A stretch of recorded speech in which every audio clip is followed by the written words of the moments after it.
much higher. We've got 5 million people who persistently and Why? sort of quite insistently say, well, we'll not have the vaccine. And a small proportion of them that may get Omicron and die is enough to cause the NHS serious problems. You raise a fascinating issue. These restrictions are due to those anti-vaxxers. Okay. It's thanks to them. Well, that's a very interesting issue, because what we've seen for the first time here is them starting to look at this, because they're starting to say, you're going to a nightclub, we want you to be double jabbed. I think you can also show a lateral flow as well. So, but do you think they should now say, look, the 5 million, I'm sorry, you've run out of excuses now. You've got to get jabbed. I think you can't make anyone do it, and the doctors and nurses agree that's not a good idea. But I think we do have to make it socially unacceptable, and in the same way as drink driving or something else. The problem, we can't enforce it even if we imposed compulsory vaccination. We don't have an identity card in this country, so how would you...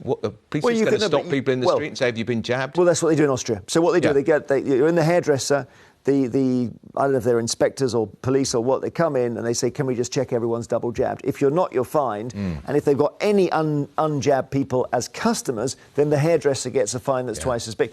And in the end, people get very angry when it's stop and let us see your papers. Your paper gets angry about that. We do, but part of the reason we've got the new restrictions is to encourage people to be jabbed. Because if you want to go to a nightclub, you're going to have to be double jabbed. Or a football match, rugby match.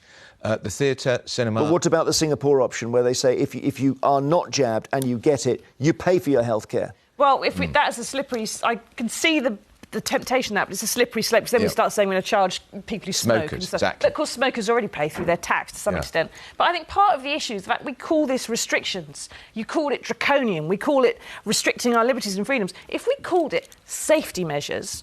then how can people like Alexandra or someone else go, well, I object to more safety measures? It's like objecting to your safety belt in your car or a speed limit. You don't object to the speed limit. People just don't want to be told what to do. That's the key thing, is they don't want the state to tell them. And I see this so much on Twitter. It's just... and this false information goes wild.